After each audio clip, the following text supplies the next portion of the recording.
Pusat Pelaporan dan Analisis Transaksi Keuangan atau yang biasa disebut PPATK adalah lembaga sentral atau focal point yang mengkoordinasikan pelaksanaan upaya pencegahan dan pemberantasan tindak pidana pencucian uang di Indonesia. PPATK berdiri pertama kali pada 17 April 2002 yang terletak di Jalan Insinyur Haji Juanda nomor 35, Jakarta Pusat. Berorientasi pelayanan. PPATK memiliki Pusat Pendidikan dan Pelatihan Anti Pencucian Uang atau Pusdiklat APU PPT yang merupakan mitra kerja dalam pencapaian visi dan misi PPATK. Peran yang dilakukan Pusdiklat APU PPT diantaranya melaksanakan pendidikan dan pelatihan di bidang pencegahan dan pendanaan terorisme, proliferasi senjata pemusnah massal. Pusdiklat APU PPT memiliki tugas dan dalam meningkatkan kapabilitas SDM rezim APU PPT, baik bagi pihak pelapor, Apgakum, LPP, dan pemangku kepentingan lainnya. PPATK juga terus meningkatkan layanan publiknya yang tertuang dalam inovasi PPID. Perbaikan tata kelola website dan media sosial yang interaktif dan responsif, hingga penyediaan fasilitas belajar secara daring dalam bentuk e-learning. Semua itu merupakan bentuk komitmen PPATK dalam rangka menyediakan pelayanan publik yang inovatif, responsif, dan berdaya saing. Akuntabilitas.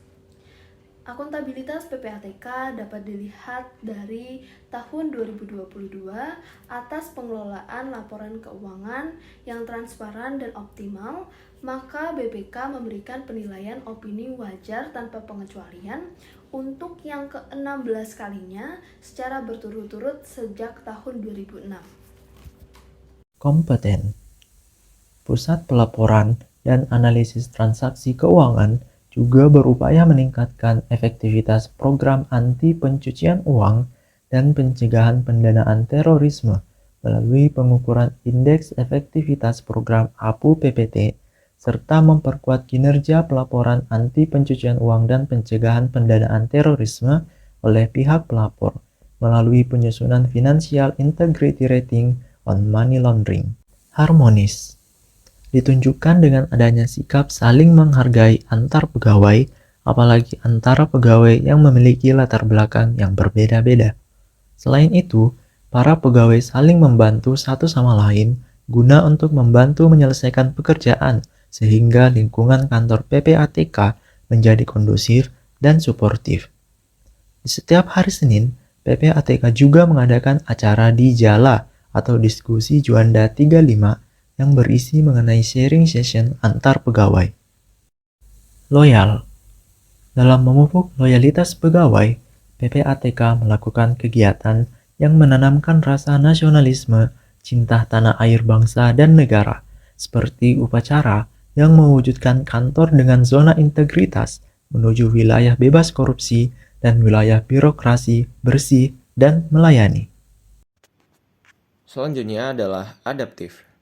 PPATK juga berupaya meningkatkan efektivitas program APU PPT melalui pengukuran indeks efektivitas program melalui pengukuran IE APU PPT, serta memperkuat kinerja pelaporan APU PPT oleh pihak pelapor melalui penyusunan FIR on MLTF.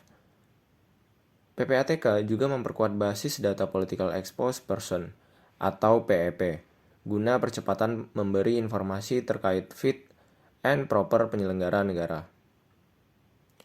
Selanjutnya adalah kolaboratif. Di tingkat nasional, PPATK juga turut aktif terlibat dalam kerjasama secara regional maupun internasional, guna merumuskan aksi prioritas untuk mitigasi risiko tindak pidana pencucian uang dan pendanaan terorisme di kawasan.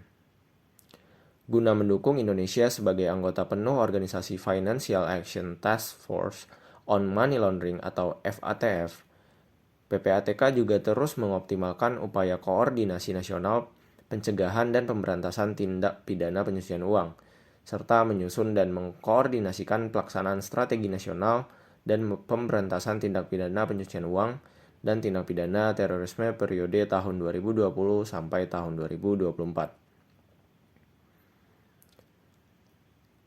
Hikmah ataupun pembelajaran yang diperoleh dari Beberapa pengamatan yang sudah kami sampaikan diantaranya adalah sudah dijelaskan bagaimana bentuk penerapan 7 nilai berakhlak di PPATK. Dan dapat dikatakan penerapan nilai berakhlak ini sudah dilaksanakan dengan berbagai jenis implementasinya masing-masing. Tentunya, penerapan nilai-nilai ini bukan sekadar karena adanya arahan ataupun ketetapan, melainkan dapat menghasilkan individu di PPATK yang memegang teguh nilai dasar yang sama. Sebagai salah satu instansi dari beragam jenis instansi di Indonesia, tentunya akan ada berbagai koordinasi ataupun kolaborasi lintas organisasi yang dilakukan oleh PPATK. Adanya core value yang sama adalah hal yang sangat penting, sehingga setiap instansi, khususnya PPATK, terhindar dari adanya ego sektoral yang akan menghambat kerjasama antar setiap pihak. Sekian dari kami, terima kasih.